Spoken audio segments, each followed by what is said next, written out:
Magandang hapon. Welcome sa Lotto Result Today PH. Narito ang mga resulta para sa 5 PM draw, November 17, 2025. Para sa resulta ng 2D Lotto 2 at 21.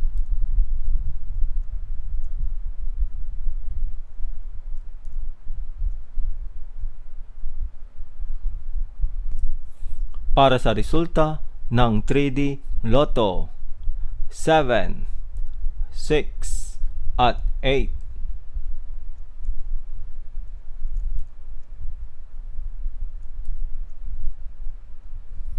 At yan ang mga resulta ngayong 5 PM draw. Para lagi kang updated sa mga Lotto draw result, mag-like and subscribe. Maraming salamat po sa panonood.